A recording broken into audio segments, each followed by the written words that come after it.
pasti udah tahu. Nah, langsung saja, apa sajakah anime-anime tersebut dengan karakter utama overpower di awal episode? Tanpa basa-basi, yuk langsung saja kita ke list yang pertama.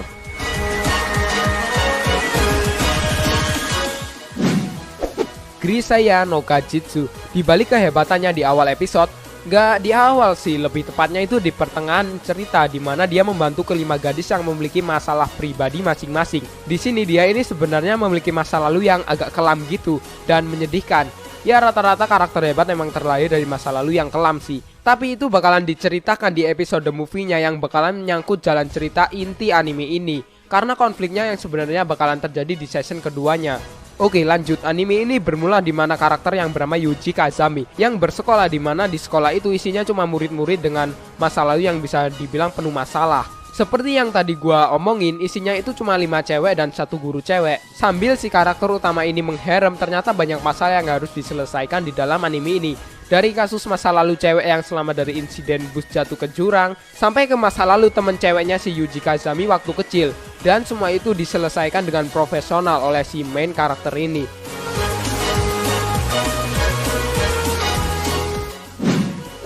Ansatsu Kyoshitsu atau Assassination Classroom. Dan di sini adalah anime yang lebih ke karakter gurunya ya, dimana emang gila nih monster satu ini, walaupun wujudnya itu kayak gurita gitu dan cupu gitu kepalanya. Dikisahkan ada makhluk aneh yang berhasil menghancurkan sebagian besar permukaan bulan. Makhluk tersebut itu sangat kuat dan cepat. Kecepatan maksimalnya itu bisa sampai Mach 20. Itu sama kayak 24.000 km per jam. Dan lu kalau bisa kayak gitu ya guys, ke ujung dunia itu hanya memakan waktu 1 jam.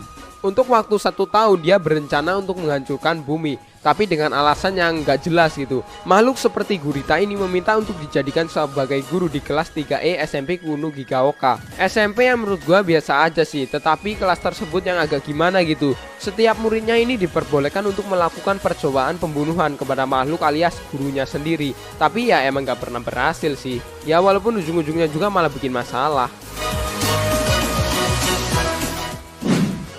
Code Geass bersetting pada era masa depan di mana Jepang itu dikuasai oleh negara yang bernama Britania.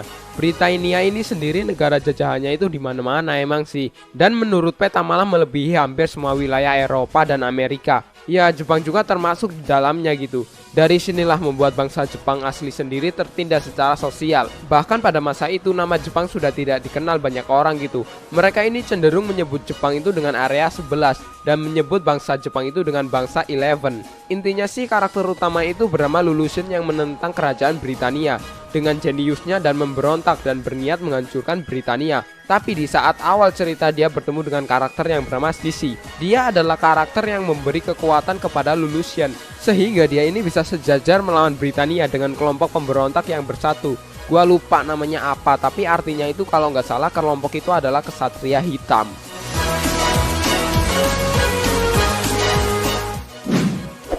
Black Clover. Ya emang di awal cerita dia hanya seperti orang yang lemah tanpa kemampuan sihir. Tapi emang kasihan sih, makanya itu di awal cerita dia diperlihatkan kalau dia melatih fisiknya bahkan tidak menyerah walaupun diremehkan gitu. Dan akhirnya juga di episode pertama dia mendapatkan kekuatan yang bisa dibilang gak tanggung-tanggung pak. Dia mendapatkan kekuatan yang ternyata itu melebihi penyihir-penyihir pada umumnya alias di atas rata-rata lah. Selain itu di anime ini kalian juga dapat melihat hubungan pertemanan dan rivalitas dari Asta dan Yuno. Sama seperti hubungannya di antara Naruto dan Sasuke gitu, serta Hinata dan Kageyama di anime Haikyuu. Perbedaan sifat antara Asta yang ceria dan Yuno yang pendiam juga menjadi ikonik menarik pada anime-anime Zero to Hero. Tensei Slime. Ya isekai lagi nih, tapi nggak masalah, isekai di sini lebih ke cerita yang apa ya, kayak lebih ke petualangan karakter utama yang pengen jadi, ya intinya itulah. Ya, karakter utama yang bernama Rimuru Tempest ini adalah nama baru dari kehidupan barunya. Sebelum itu namanya di dunia adalah Satoru Mikami, pria Jones berusia 37 tahun yang baru saja terseret ke dunia fantasi setelah terbunuh dengan heroik oleh perampok gitu. Dia ini malah kayak bebas gitu dari kehidupannya yang membosankan dan mulai petualangan baru di dunia fantasi dengan sebagai monster lendir dengan kemampuan yang unik sih. Gak unik lagi sih menurut gua, malah melebihi monster-monster dan karakter-karakter hebat di dunia isekai tersebut. Karena saking overpowernya nih karakter emang. Padahal dia ini bentuknya gitu kayak lendir gitu, bulatan lendir gitu. Bahkan ya awal bertemu di dunia isekai dia bertemu dengan seorang naga yang disegel gara-gara menghancurkan sebuah daerah. Bukannya ngajak ribut gitu, dia malah berteman dengan naga tersebut. Udah gitu dia bisa menirukan kemampuan dari makhluk-makhluk yang ada di dunia tersebut. Bahkan sampai bisa berubah wujud. Sampai sekarang mungkin anime ini tetap menjadi anime favorit kalian, bukan?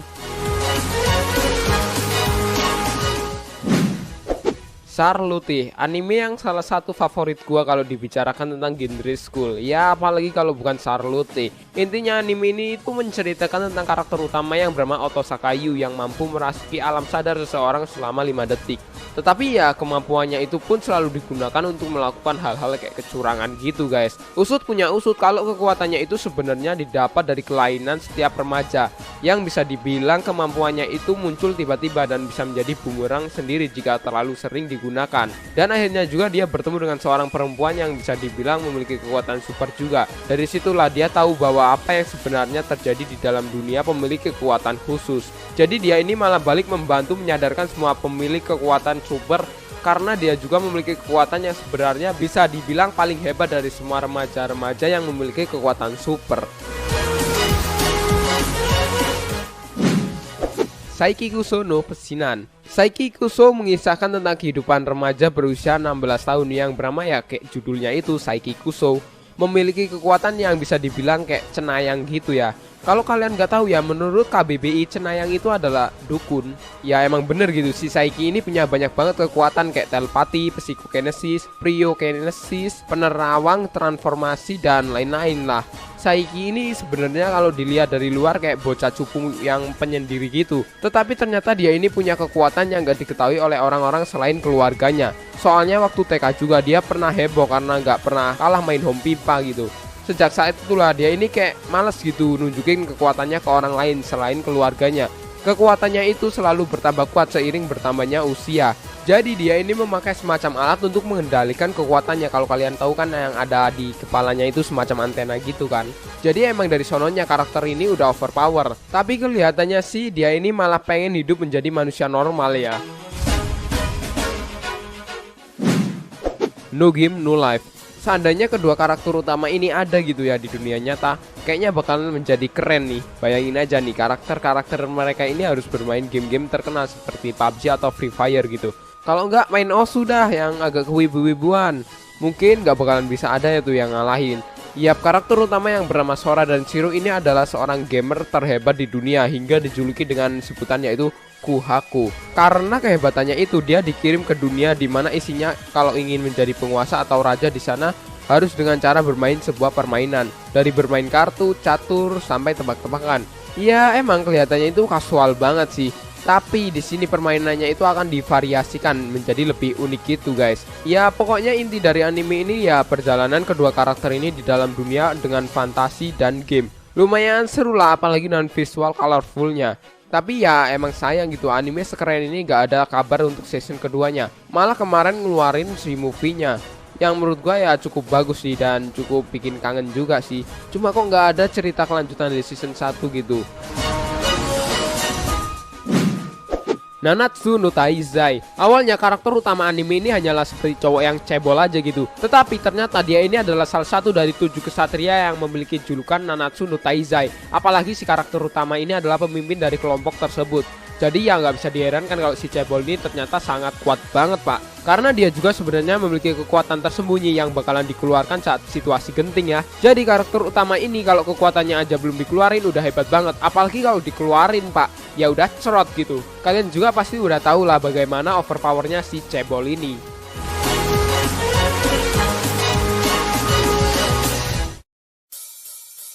Nah itulah anime-anime dengan karakter utama yang bisa dibilang overpower di awal episode atau di awal cerita. Sebenarnya banyak banget sih anime-anime yang seperti ini. Cuma kalau gua sebutin semuanya bisa-bisa kelar hidup gua gitu. Manakah anime-anime yang menurut kalian paling kalian favoritin? Tulis ya di kolom komentar.